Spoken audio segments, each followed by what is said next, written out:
Hello दोस्तों, नमस्कार। संस्कृत साहित्य में आपका बहुत बहुत स्वागत है। मैं जितेंद्र राजपूत। आज संधि के बारे में हम अध्ययन करेंगे, तो आइए शुरू करते हैं। संधि। संधि, ठीक है। संधि, संधि में सम उपसर्ग। सम क्या है? ये उपसर्ग है। इसमें सम उपसर्ग और धातु। धातु है। इसमें सम उपसर्ग है और धातु और की प्रत्यय है। की प्रत्यय है। तो धातु हमारी संधि कैसे बनी है? संधि में सम तो प्रत्यय लगा हुआ है, सम उपसर्ग है, सम उपसर्ग है इसमें, और धातु है और की प्रत्यय लगा हुआ है। तो इन तीनों को मिलने से क्या बनी है? संधि। ठीक है, क्या बनी है? संधि। तो संधि की सूत्र क्या है? संधि का सूत्र है,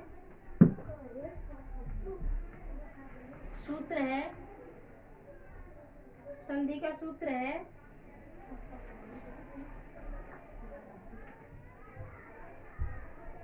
एक मिनट। सूत्र है परः सन्निकर्षः संहिता। संधि का सूत्र क्या है? परः सन्निकर्षः संहिता। अर्थात जो दो वर्णों के परस्पर मेल होने पर, दो वर्णों के क्या सामान्य भाषा में क्या है? दो वर्णों के परस्पर मेल होने को क्या कहते हैं? हम संधि कहते हैं। परस्पर दो वर्णों के मेल होने पर हम क्या कहते हैं? संधि कहते हैं। जैसे दो वर्ण आपस में मिलने पर कोई नया विकार आए, कोई नया शब्द पैदा हो, तो क्या कहते हैं उसे हम? परिवर्तन आए, कोई जैसे वर्ण में कोई परिवर्तन आए तो उसे हम क्या कहते हैं? संधि कहते हैं। ठीक है। और संधि के देखो एक सूत्र भी है, संहिता एक पदई नित्य धातु उपसर्गयो नित्य समासे वाक्य तु सा विमच्छा उपैच्छते। ठीक है। तो एक पद में विभिन्न यवयवों में धातु और उपसर्ग, देखो धातु उपसर्ग समास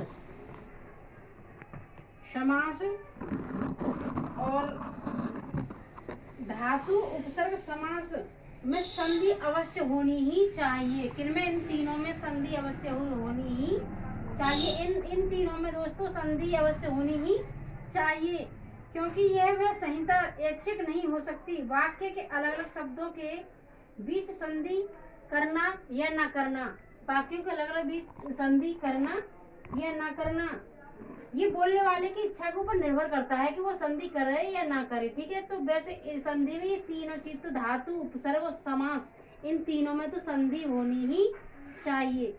तो संधि के थोड़े से नियम बता देती हूँ मैं अभी। देखो, जैसे कि जहाँ प्रथम शब्द अंतिम वर्ण और द्वितीय वर्ण का प्रथम वर्ण दोनों स्वर हो, जैसे जहाँ प्रथम शब्द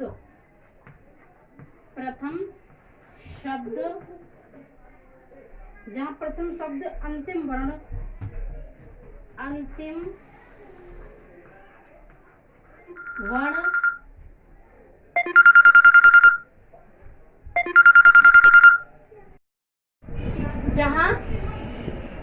जहाँ प्रथम शब्द का अंतिम वर्ण तथा द्वितीय का प्रथम वर्ण दोनों स्वर हों, जहाँ शब्द का अंतिम वर्ण तथा द्वितीय वर्ण का प्रथम वर्ण दोनों स्वर हो। कैसे हो? दोनों स्वर हो। क्या हो? दोनों ये स्वर हो। ठीक है। जहाँ दो में से पर स्वर हो और पूर्व में क्या हो? व्यंजन हो। ठीक है। और जहाँ दोनों व्यंजन हो, क्या? जहाँ दोनों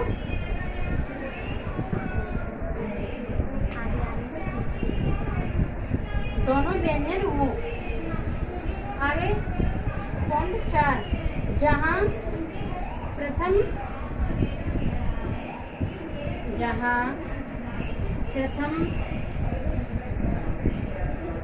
प्रथम का अंतिम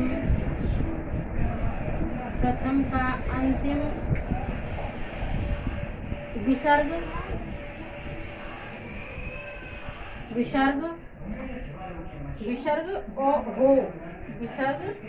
हो और द्वितीय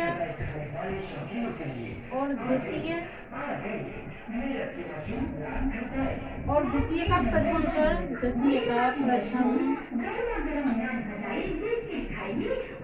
स्वर अथवा व्यंजन हो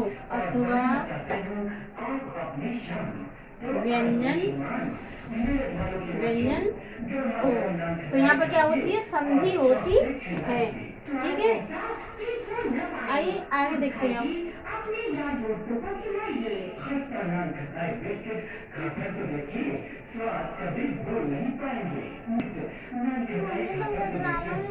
संधि के भेद,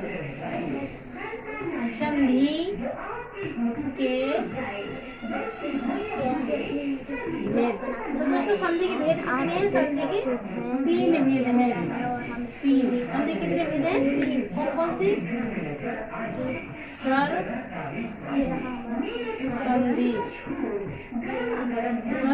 संधि, इसे हम क्या कहते हैं? इसे अच संधि के नाम से भी हम जानते हैं, क्योंकि इसमें संपूर्ण स्वर आ जाते हैं।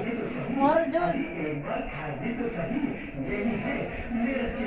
14 सूत्र हैं पाणिनि के, शिव सूत्र कहते हैं, प्रत्याहार सूत्र कहते हैं, तो उनमें जो प्रथम 4 सूत्र हैं तो वो क्या है? वो स्वर है, तो उन्हें अच भी कहते हैं। ठीक है, दूसरी है हमारी व्यंजन संधि। व्यंजन संधि दूसरी है हमारी व्यंजन संधि। इसे क्या कहते हैं? हम हल भी कहते हैं। हल क्यों कहते हैं दोस्तों? क्योंकि इसमें संपूर्ण व्यंजन आ जाते हैं, तो इसे हम हल भी कहते हैं। तीसरी है हमारी विसर्ग संधि।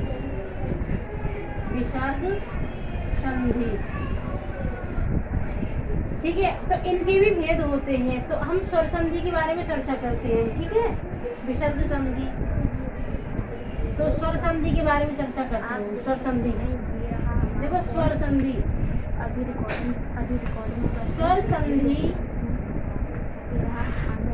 संधि दोस्तों 5 स्वर संधि के भेद कितने हैं? 5 भेद हैं इसके कितने भेद हैं? 5। देखो, दीर्घ संधि, गुण संधि,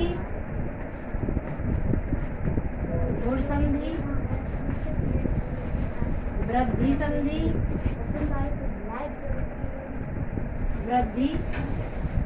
संधि,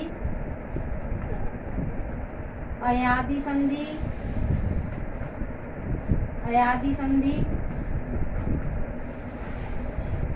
और 5वीं है हमारी यड़ संधि।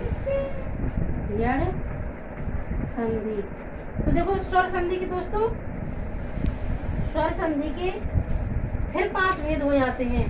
पहला है हमारी दीर्घ संधि, दूसरी है हमारी गुण संधि, तीसरी है वृद्धि संधि, चौथी है हमारी अयादि संधि, 5वीं है हमारी यड़ संधि। ठीक है, तो इसके स्वर संधि के फिर हमारे 5 भेद हो जाते हैं। तो हम कल दीर्घ संधि पर आपको चर्चा करेंगे। दीर्घ संधि को कल मैं आपके सामने रखूंगी। ठीक है, तो दीर्घ संधि पर हम कल विस्तृत चर्चा करेंगे। तो आज के लिए इतना ही। नमस्कार।